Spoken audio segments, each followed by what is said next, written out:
Coffee শপের মতো cold coffee. গরমে যারা এই কোল্ড কফিটা খেতে পছন্দ করেন আজকের রেসিপি ভালো লাগতে পারে। বাইরে থেকে চড়া দামে এই কোল্ড কফিটা কিনে খেতে হবে না। আমি খুব সহজেই শেয়ার করেছি, খুব অল্প সময়েই বানাতে পারবেন। আশা করছি প্রতিদিনের মতো আজকের রেসিপিও ভালো লাগতে পারে।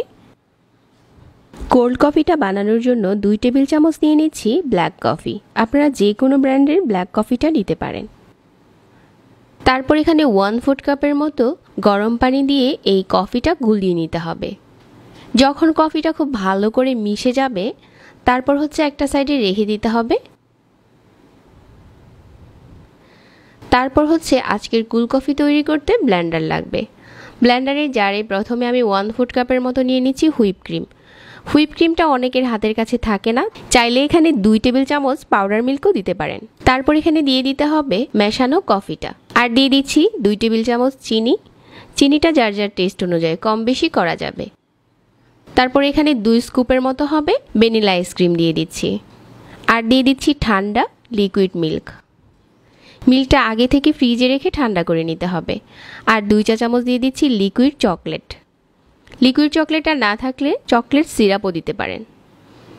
এখন সবগুলো উপকরণ একসাথে করে ব্লেন্ডারে দিয়ে মিশিয়ে নিতে হবে। এই কাজটা 30 সেকেন্ডের মতো করলেই হয়ে যাবে। আর চকলেটটা দেওয়ার কারণে কোল্ড কফিতে খুব সুন্দর একটা কালার আসবে। তো আমার এখানে ব্লেন্ড করা হয়ে গেছে। যে গ্লাসগুলোতে কোল্ড কফিগুলো পরিবেশন করব ওই গ্লাসগুলোতে অল্প একটু লিকুইড চকলেট দিয়ে আমি সাজিয়ে দিচ্ছি। আপনারা চাইলে এই কাজটা চকলেট সিরাপ দিয়েও করতে পারেন, হাতের কাছে যেটা থাকে ওইটাই দিয়ে দিতে পারেন। সবগুলো গ্লাসে এভাবে করে চকলেট লাগিয়ে নিয়েছি। এখন উপর থেকে কফিটা ঢেলে দিতে হবে।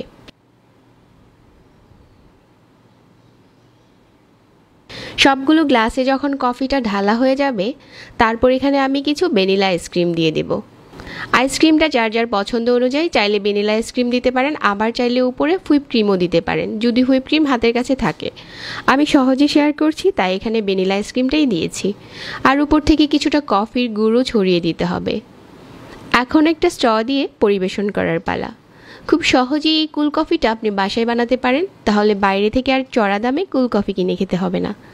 আশা করছি আজকের রেসিপি প্রতিদিনের মতো ভালো লেগেছে। আমার রেসিপিগুলো ভালো লাগলে পেজে লাইক আর চ্যানেলটাকে সাবস্ক্রাইব করতে ভুলবেন না। সবাই অনেক ভালো থাকবেন। আজকের রেসিপি দেখার জন্য ধন্যবাদ জানাচ্ছি। আর এখানেই বিদায় নিচ্ছি। আল্লাহ হাফেজ।